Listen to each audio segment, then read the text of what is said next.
Kumusta mga kanokis 'no? So, update ko lang yung mga manok natin, kinulong ko muna yung mga manok ko dito sa kanilang mga kulungan dahil ngayon sobrang init. Nalagasan kasi ako ng isang tandang hindi ko pa siya nagagamit bilang ganador. Sa sobrang init, night stroke yung talian niya, umipit sa pinaglalagyan, hindi siya umabot dun sa dapat silungan niya. Meron kasi siya dun tipi, nakakasilong siya dun. So, siguro dahil walang nagbantay, may pasok ako. Pag-uwi ko, yun, namatay siya. So, ganoon talaga. Nangyayari talaga yan sa isang manukan, hindi lang sa akin, sa iba pang mga manukan nangyayari yan. Kadalasan, marami pa nga eh. So, ngayon, ang ginawa ko na lang is, ikinulong ko na lang muna yung iba, tapos nilagyan ko na lang ng mga bubong. Ginamit ko muna yung mga scratcher ko kasi hindi ko patapos yung kulungan na pinagagawa ko. Pag nagawa ko na yung kulungan na pinagagawa ko kasi medyo kulang pa sa budget, ipon pa, dun ko na sila ilalagay para mas fresh ko na sila dun.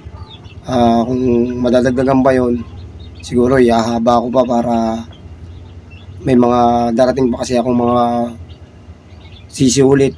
Tapos yung mga bago kong sisiw, palalakihin. Tapos yung mga sisiw na medyo malaki na, ikukulong ko na sila dun para maiwasan ko yung ganong sitwasyon, yung namatay sa init dahil nga walang nagbabantay. So hindi ako nakapokus doon dahil may trabaho.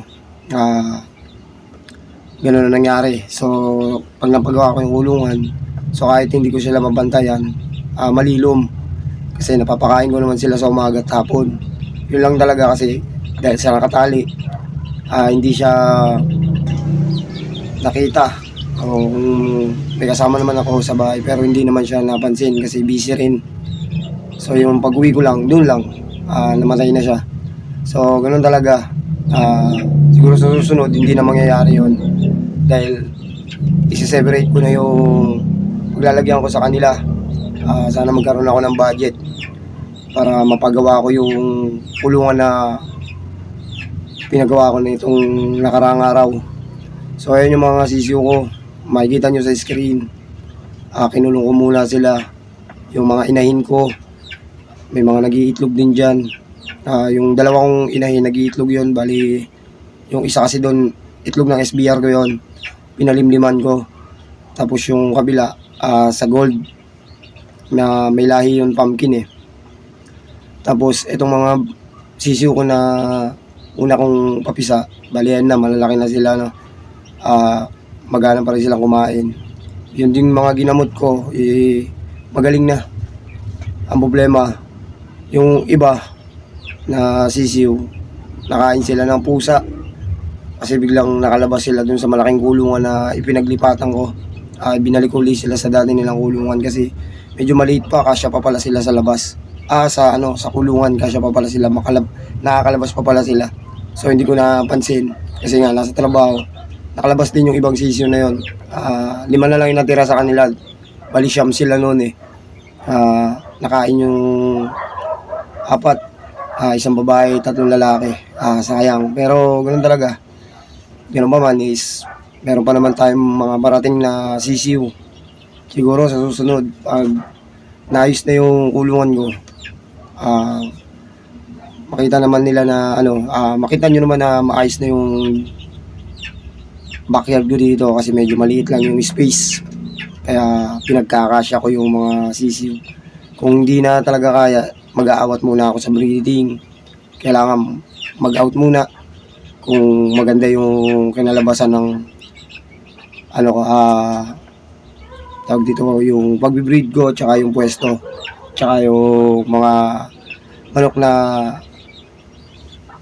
inilalabas nung yung manok na ginagamit ko. So sa ngayon naman maganda naman yung mga sisiw ko ngayon. Hindi naman sila sobrang napepeste. Yun nga lang dahil nakulangan ako ng isang manok dahil nga na night stroke. So yun talaga, wala tayong magagawa. Bawi na lang susunod. Marami pa naman tayo pwedeng gawin ganador dyan. So yun lang mga kanukis no. Sa susunod na video ko is sana mapakita ko na yung kulungan na pinagawa ko para doon ko sila mapokus, doon ko sila mailagay lahat. So yun lang mga kalokis, kita-kita na tayo sa susunod na video.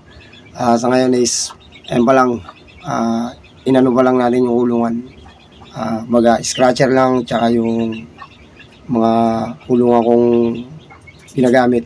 So sa susunod siguro naka-separate na. So yun lang mga kalokis, kita-kita tayo sa susunod na video.